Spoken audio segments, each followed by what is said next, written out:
یہ ایمیزون کا جنگل ہے۔ یہاں زمین پر روشنی بہت کم پڑتی ہے کیونکہ یہاں درخت بہت گھنے ہیں۔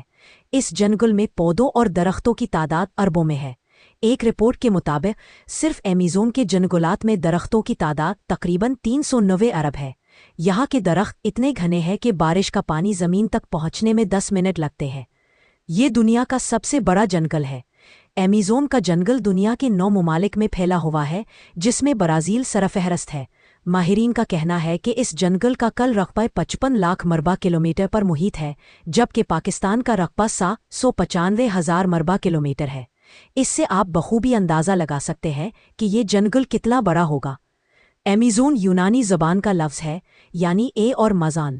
اے کا مطلب بغیر یعنی نہیں، جبکہ مزان کا مطلب ہے چھاتی، یعنی اس کا مطلب یہ ہے کہ بغیر چھاتی والی خواتین۔ یہ نام اس لیے دیا ہے کیونکہ کچھ محققین لکھتے ہیں کہ پرانے زمانے کے جنگجو خواتین تیز اندازی کے لیے ایک چھاتی کاٹ دیتے، یعنی یونانی زبان میں ایمیزن جنگجو خواتین کی ایک بہادر قوم کے لیے استعمال ہوتا تھا۔ دلچسپ بات یہ ہے کہ زمین کی آکسیجن کا 20% صرف ایمیزون کے درخت اور پودے ہی پیدا کرتے ہیں۔ دنیا کے 40% جانور، پرندے اور حشرات الارض ایمیزون میں پائے جاتے ہیں۔ یہاں 400 سے زیادہ جنگلی قبائل رہتے ہیں۔ ان کی آبادی 45 لاکھ کے لگ بھگ بتائی جاتی ہے، لیکن دلچسپ بات یہ ہے کہ یہ لوگ 21ویں صدی میں بھی جنگلی انداز میں زندگی گزار رہے ہیں۔ ایمیزون جنگل کے کچھ علاقے اتنے گھنے ہیں کہ سورج کی روشنی ان تک نہیں پہنچ سکتی اور مر جاتے ہیں۔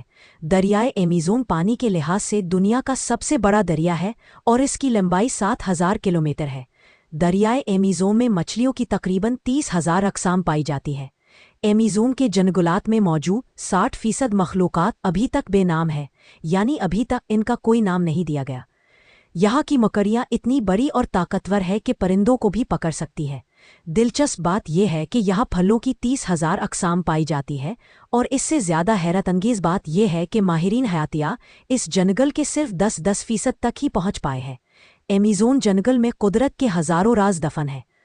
اگر آپ ایمیزون کے گھنے جنگلات میں ہیں اور بہت تیز اور موسلادھار بارش شروع ہو جائے تو بارش کا پانی تقریباً 10 منٹ تک آپ تک نہیں پہنچ پائے گا۔ اس خوفناک جنگل میں ابھی تک ایک بھی پاکستانی نہیں گیا، کیونکہ یہاں کے سانپ اور مکڑیاں اتنی خطرناک ہے کہ بہادر آدمی بھی سوچنے پر مجبور ہو جاتا ہے۔